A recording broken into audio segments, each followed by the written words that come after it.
पिछले हफ्ते गोल्ड ने मोस्ट इंपॉर्टेंट सपोर्ट लेवल 3270 इस लेवल को ब्रेक डाउन कर दिया और क्लोजिंग इसी के नीचे है। फ्राइडे को इस लेवल को रिटेस्ट करने की कोशिश करी लेकिन ब्रेकआउट फेल रहा। लेकिन जैसा इस सपोर्ट के समय हुआ था, आप देख सकते हैं कितने सारे अटेम्प्ट थे, लास्ट में ये लेवल ब्रेकआउट हुआ। उसी तरह अगर ये रेजिस्टेंस ब्रेकआउट भी होता है तो सेम टू सेम पहले की तरह एक अटेम्प्ट में ब्रेकआउट नहीं हुआ, लेकिन मल्टीपल अटेम्प्ट हुए तो ब्रेकआउट हो सकता है। और उससे पहले प्राइस साइडवे करेक्शन करे जो ट्रायंगल भी हो सकता है। उस कंडीशन में जो main support and resistance level थे same to same last week, वो अभी भी सेम हैं, उनमें कोई चेंज नहीं है। अगर साइडवे करेक्शन के बाद अगर प्राइस ब्रेकडाउन करता है और नीचे जाता है तो पहला सपोर्ट 3164 होगा, क्योंकि ये टॉप टू बॉटम इस सारे ट्रेंड का 61% रिट्रेसमेंट है और प्रीवियस सपोर्ट लेवल भी है। और उस समय तक प्राइस इतने ज़्यादा लोअर लो लोअर हाई बना चुका होगा, सारी क्राउड सेल साइड में शिफ्ट हो चुकी होगी, क्योंकि बायर्स इस 3270 लेवल के ऊपर ही बाय कर रहे थे। जैसी ब्रेकडाउन हुआ उनके एसएल हिट हो गए।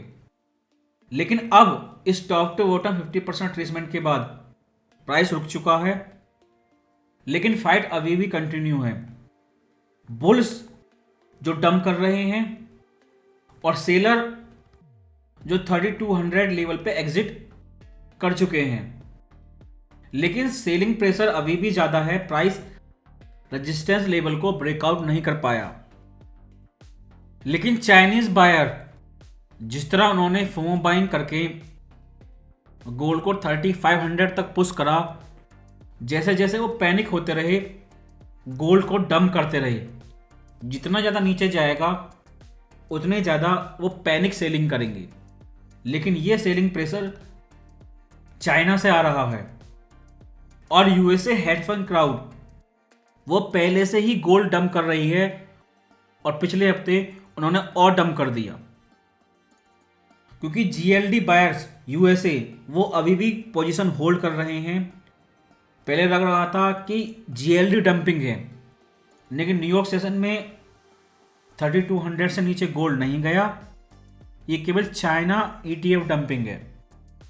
और थर्ड, जब ये टॉप बना था, Indian gold price 1 lakh touch कर चुका है। इस लेवल पे कोई बाय नहीं करेगा और सभी लोग वेट करेंगे। और सभी लोग जानते हैं, एक तरह से परंपरा है कि दिवाली के पास नवंबर महीने उससे पहले गोल्ड में डिप आती है और सभी लोग वेट करेंगे। अगर इन्वेस्टर डिमांड या कंज्यूमर डिमांड दोनों ही इस समय वेट एंड वॉच मोड में हैं, डिप बाइंग का इंतजार कर रहे हैं। अगर गोल्ड और ज़्यादा ओवरसोल्ड होता है और ज़्यादा नीचे जाता है तो वो सारे बायर्स एक्टिव हो सकते हैं। लेकिन टेक्निकली बिगिनर ट्रेडर के लिए इंपल्सिव वेव डाउनसाइड ए, उसके बाद काउंटर ट्रेंड करेक्शन बी, और इस लेवल से आपकी नेक्स्ट इंपल्सिव वेव सी हो सकती है, जिसमें अभी भी सेलिंग प्रेशर हो। लेकिन जब तक 3360 लेवल के नीचे गोल्ड है, ये बेरिश रहेगा और इस लेवल के बेस पे ही आप सेल करें, क्योंकि ये काउंटर ट्रेंड करेक्शन जो ट्रायंगल के बाद आया है पॉसिबल है 3270 लेवल के ऊपर तक जाए और इस रेजिस्टेंस को फिर से रिटेस्ट करे। लेकिन इस लेवल के ऊपर सेलिंग बायस और 3174 लेवल के नीचे बुलिश बायस।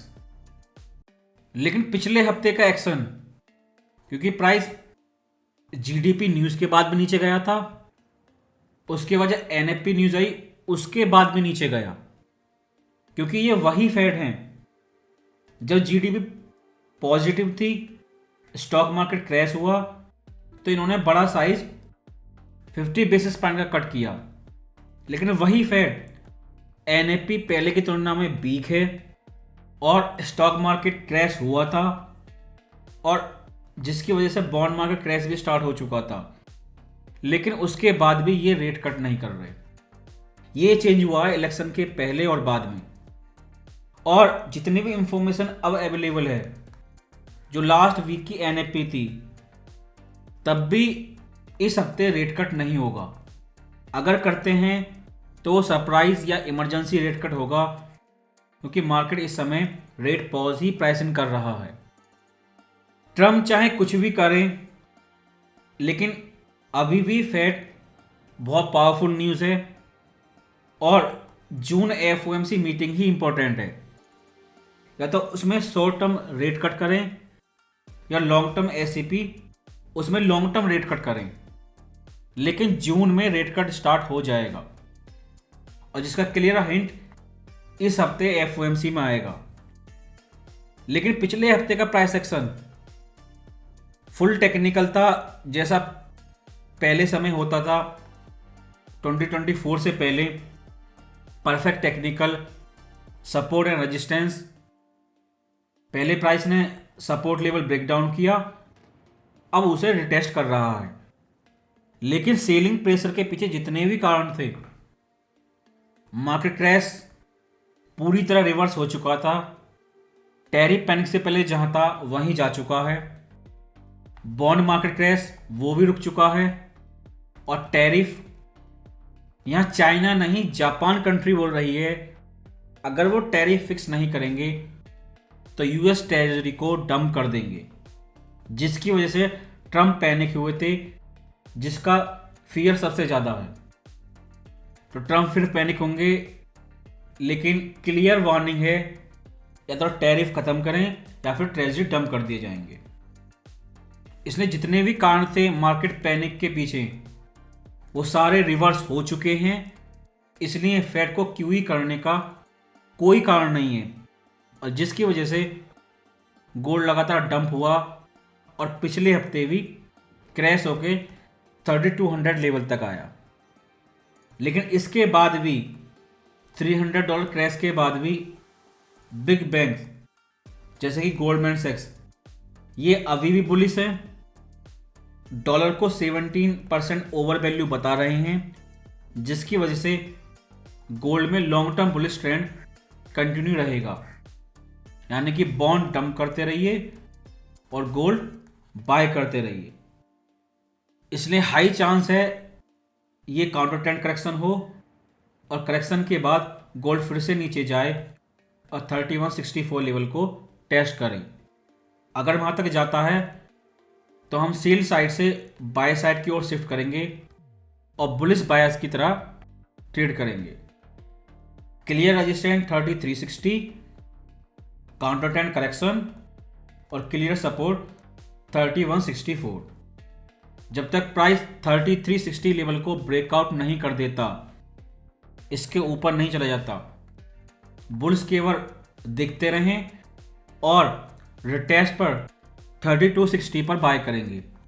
लेकिन पहले रेजिस्टेंस क्लियर ब्रेकआउट हो।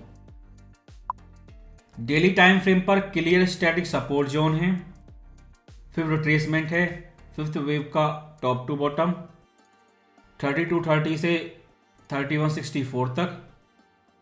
इस सपोर्ट जोन में बुलिश बायर के साथ ट्रेड करेंगे, सेल नहीं करेंगे। और ये काउंटर ट्रेंड करेक्शन इसी तरह कंटिन्यू रहा तो ये ट्रेंड लाइन धीरे धीरे इस सपोर्ट जोन के ऊपर आ जाएगी। लेकिन जब तक प्राइस इस सपोर्ट जोन के ऊपर है, बुलिश ट्रेंड की अभी भी होप है और ये ट्रेंड इसी तरह कंटिन्यू रहे। लेकिन डेली टाइम फ्रेम पर क्लियर स्टैटिक सपोर्ट जोन है। वीकली टाइम फ्रेम पर एक और रेड कैंडलस्टिक, लेकिन ओवरबॉट आरएसआई धीरे धीरे कम हो रही है और सीओटी लगातार गोल्ड डंप कर रहे हैं। मंथली टाइम फ्रेम एवीसी या possible 5 impulsive wave, last week monthly closing clearly इस फिप प्रोजेक्शन के पास में थी। 3279 जो फिप प्रोजेक्शन टारगेट है, वेव सी और वेव 3 हाई, इस लेवल के बेस पे आपको ट्रेड करनी है। स्कैल्पर अगर बुलिश बायस हैं तो इस लेवल के नीचे बाय करें, अगर बेरिश बायस हैं तो इस लेवल के ऊपर सेल करें। लेकिन यही मेन लेवल है जिसके बेस पे आपको ट्रेड करनी है, क्योंकि इस लेवल से मंथली टाइम फ्रेम पर ट्रेंड रिवर्सल भी हो सकता है या एक बड़ा साइडवे करेक्शन भी हो सकता है। इसलिए फेड इस हफ्ते क्यूई नहीं करेंगे, केवल क्यूटी अनाउंस करेंगे। जून एफओएमसी में कट होगा जिसका डॉविस हिंट इस हफ्ते हो सकता है, जिसकी वजह से हो सकता है ये इंटरडे पंप करे। लेकिन जब तक 3360 के नीचे हैं गोल्ड बेरिश है और काउंटर ट्रेंड करेक्शन के बाद नया लोअर लो की एक्सपेक्ट कर सकते हैं।